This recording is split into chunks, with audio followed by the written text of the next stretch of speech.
Hey, precious souls. Something has occurred to me that I don't think many people are talking about, and I want to talk about it with you.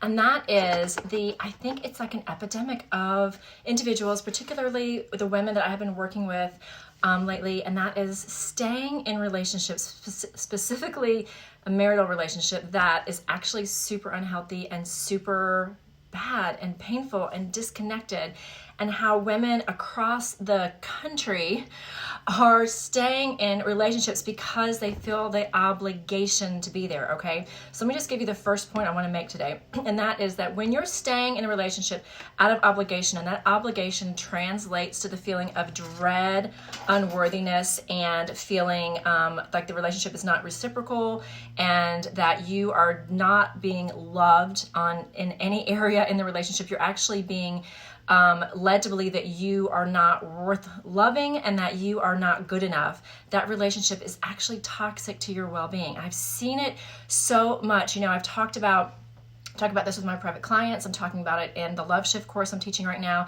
I'm talking about it I'm actually reworking my proposal for the book Gravity that I've been working on for so long to include this population, because I feel like it happens so much. And if you are in this, you're not alone. And one of the main things I want to say to you is, I know, because I've been there, and I know it's complex. I know it's not easy. And if people on the outside, if you're in a relationship that seems toxic, or maybe someone has an addiction, or they're never home, or you haven't slept in the same room or had sex in 2, 3, 4, 5 years, you're not alone. This is actually happening a lot, and it makes me so sad. But I know it's complex, right? Like, I know it's not easy, like, to jump out because you've got kids, you've got entanglement with family, maybe you've got some legal stuff that's really complicated, and the finances are not simple, right? I get it. It's complex. It's not an easy leap. But people like me are here and get you and know how to walk you through the steps of getting healthy. Look, I love marriage. I love forever committed relationships when it works, and it's never going to be perfect, right? It's going to come into alignment and harmony, and it's going to go. But when it works, it's a beautiful thing. I'm all for it. I wish that my first relationship that I ever had was perfect. But the thing is we grow. Okay, so let me make an important statement for you.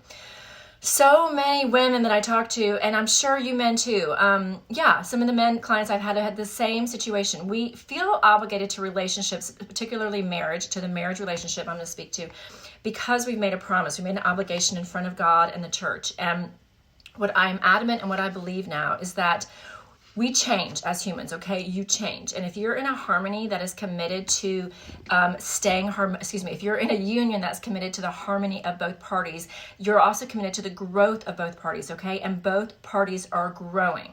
Can a relationship work if one's growing and the other one's not? Of course. Like, if you just kind of come to a center point and agree, look, I'm going to go this way. Like, maybe you've had an awakening and you've gotten super spiritual, or maybe you go to church every Sunday and your spouse doesn't, and you have an agreement and it works for you and you're okay.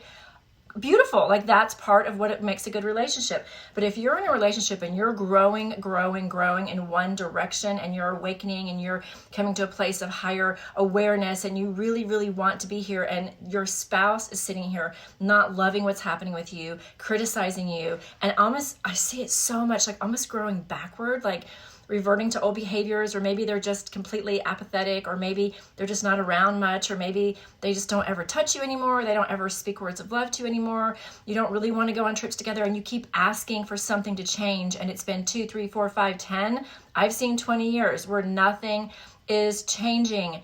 You guys, the definition of insanity is when you keep doing the same thing and expecting different results. So if you're in a relationship that's looked the same for, I would say, let's give it a year, over a year, it is highly unlikely that relationship's going to change, because what's happened is you've changed and the person that's with you has refused to. And so what happens is your value systems become divergent, okay? And you do this and you do that, and you're not in alignment anymore. My belief now, the God that I love and know, I love God, I love Jesus, I love Buddha, I love Mother Mary, I love Kuan Yin, I love the universe, I love angels, I love all of it, okay? I think there's a divine reason. Actually, the basis of religions are all the same. They're all boiled down to love, okay? When they're focused on love, and you have God inside of you. You were born as a creature of source divine nature, okay? You were created with source God. I use the name source now, but it's God, it's the universe, it's all the woo-woo beings that are out there supporting you. Hi guys.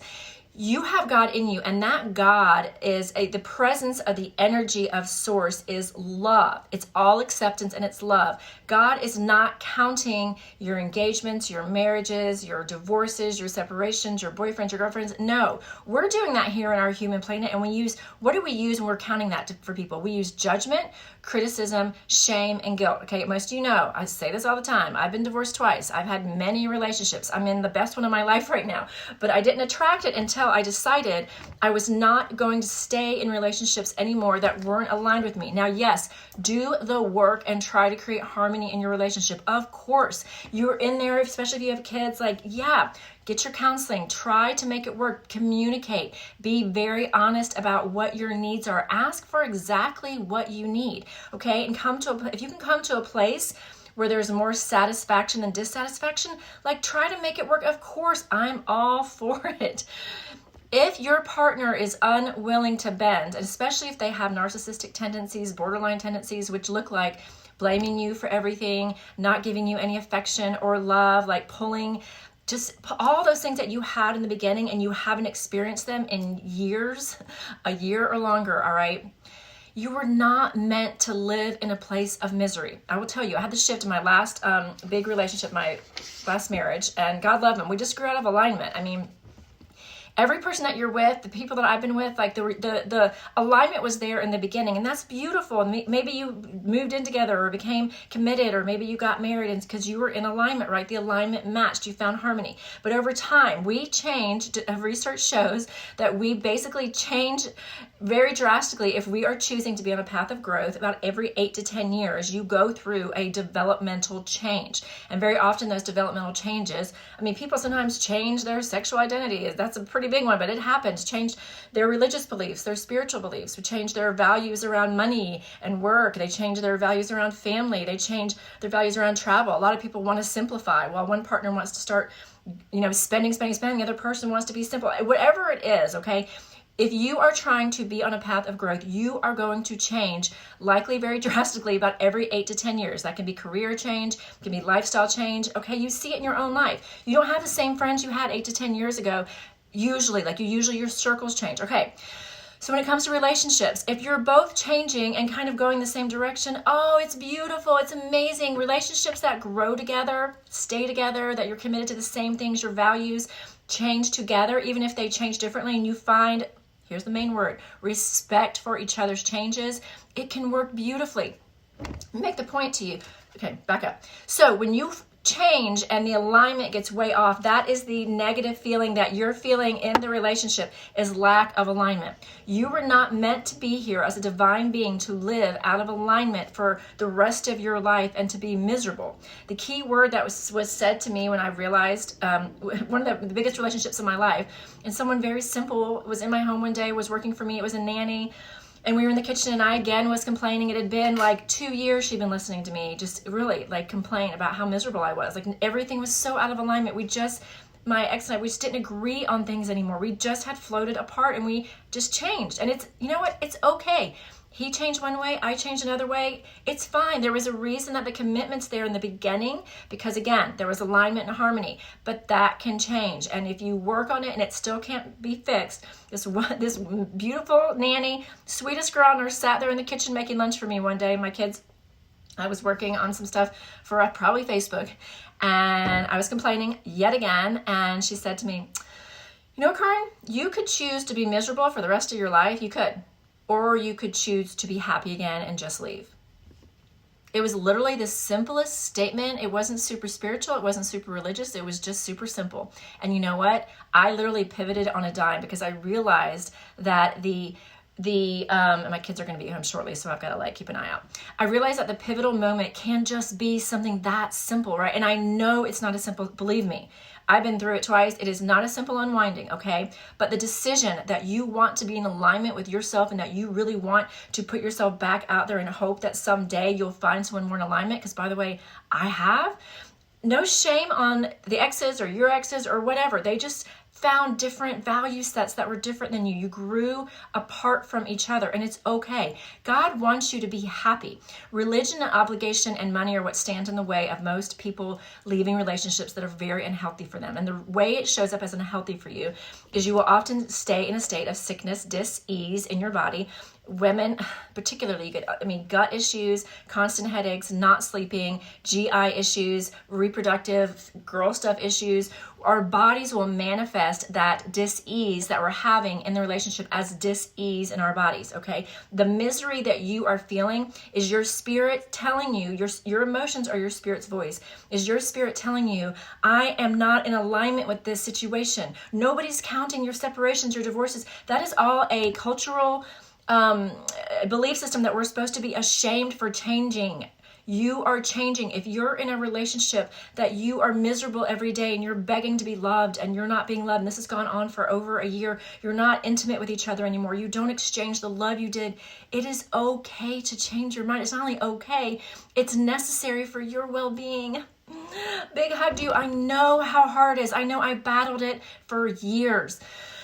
I know how hard it is. I know that you don't think you can handle it, but honey, sweeties, lovies, precious souls, you can, okay? Because once you make that choice to find happiness again, you will start, it's a process of gathering a team around you, gathering friends that can support you, gathering people that are specialists, finding the resources, finding your new start, rebooting. So like right now, I just offered this Love Shift course. Several of the women in there are going through this exact thing. They're getting the support, they're investing in themselves. You can get counseling. I do one-on-one counseling, I do group counseling. I have a book coming, you can read. I have a book coming out called Gravity that is exactly about this situation. Okay, there are resources for you. I promise you, God has your back, and if you follow me, you are very tuned into spirituality, you're very tuned into the universe, you're very tuned in, and you know that the universe has your back. God source is here within you, supporting you, and the God source within you wants to be happy again. You don't have to stay in a situation where you're miserable because the church told you death till you part. That is bullshit. I'm sorry. It is not part of the divinity in you. That's why you feel so bad.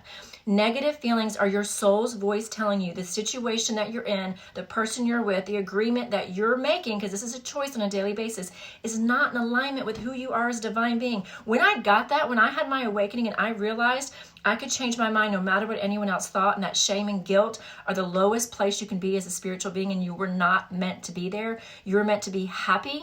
It changed everything for me. Was it easy? Hell no.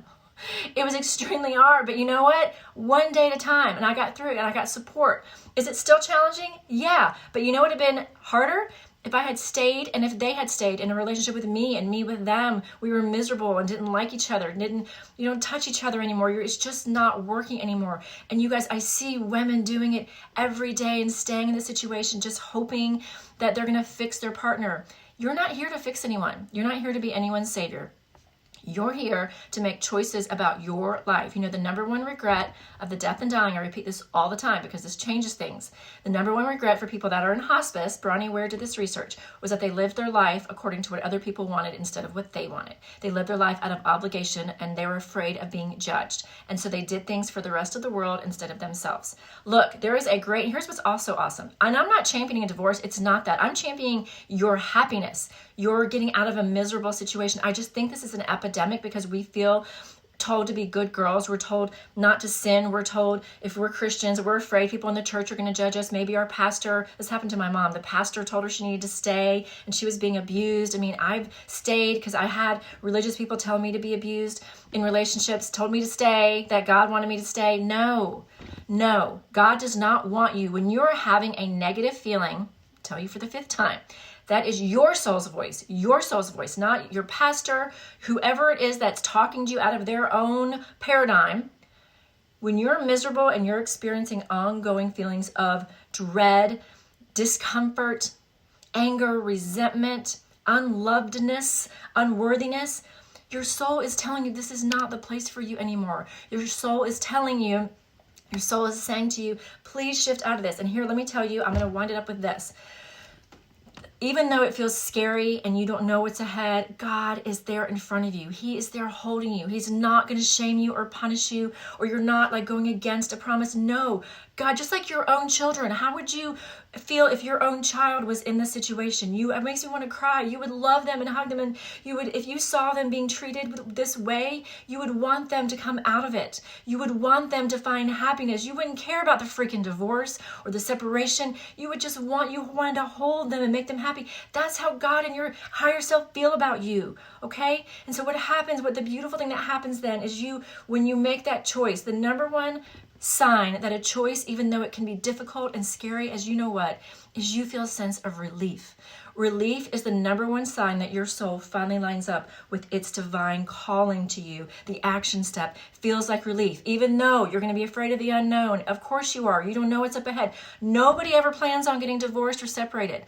But I can tell you, no one ever also planned on being miserable. And I know you may have watched your mom do it, but you were not meant to be that in that life, and you can start rewriting it now, because guess what? If you're in that life and you're in a loveless relationship, loveless marriage, you're teaching your children to do the same thing. It's why I did it again. It's why people repeat it generation after generation. And if you want your daughters and sons to be in loveless marriages, keep doing what you're doing. I will tell you, your kids will thank you because they can feel what's going on. It's hard. Yes, it's hard for my kids, but I remind them, it's logistically hard to go back and forth. But you know what? I think he's such a better dad now because he's not dealing with me being angry all the time. And I'm such a better woman now. I'm in such a better place in my life. I can be vibrant. I can be vibrant in my relationship that I have now with my partner, with Killian, and I can be vibrant here with you. I can tell you the truth of my soul, and I can talk them through. You know what's beautiful about this? You can teach your children how to be resilient even when things change. And I can tell you the most harmful thing you can do to your kids is to keep them in a home where they can constantly feel the energy of fear, of not knowing who's going to be angry at who's going to be yelling at who, of watching parents who do not love each other, because they're going to learn to look for partners that treat them the same way. It makes me want to cry. I'll be damned if I'm going to teach my kids to live in a home where they are not loved. I don't want them to seek partners like that. So right now in my relationship that I found it a couple years after my divorce. Well, gosh, now 5 years after my divorce. They're learning what love looks like, and their dad is loving them. Their dad loves them. I am creating an environment, and I keep reminding them, and my daughter, I look her in the eyes all the time. Find someone who loves you. I know it's gross to see mommy hugging and kissing somebody, but you know what? You're going to thank me when you get older, because you're going to look for someone that hugs and kisses you too, and that doesn't ignore you in your own house for weeks on end. Because that, my friend, is a lesson that kids will repeat. Can you tell I'm passionate about this? All right. All that being said, you don't have to be miserable, and it takes a choice. I'm here for you. There are groups out there. Once you make that choice and you start leaning towards it and you're having aha moments, search for groups online, search for Facebook groups, search for counseling groups. Go reach out to friends. You will find, I have a group of single moms, of women that were going through divorces. When I did, you will find them. They will find you, and you'll have a set of friends you never knew, and it'll be the closest friends of your life, because they're going to get you and they'll never judge you, because they know the challenges and the courage that it takes to make that step, and to step out of misery and find relief and freedom and eventually the love that you really deserve. All right. I'm here rooting for you. You guys, we're going to open up the wait list for the next Love Shift course coming up. And I do want to remind you, my book Gravity, we're getting a book deal soon, and this is going to be so much what it's about. You're going to hear me talking more about it as the writing process continues, because that gravity sense, when you're in a miserable situation, you have a sense of not having gravity, or at least that's what I had on my journey, of like free floating. I didn't know who I was. I didn't know how to ground in. I would have temporary feelings of it, like with my kids, or a really good day after meditating, but I was feeling very ungrounded. I lacked a sense of gravity. So the reason I'm calling that book Gravity is because I am teaching you to find what I found, and that is a sense of just beautiful, happy gravity that gets you to the next place of your life, which is more happiness, more fulfillment, more productivity at work, the dream job that you've always wanted, the love that you really deserve, and a sense of well-being that you actually forgot you could have. I'm here for you. All right, you guys, till next time. I love you guys. Stay tuned for the next Dr. Karin show.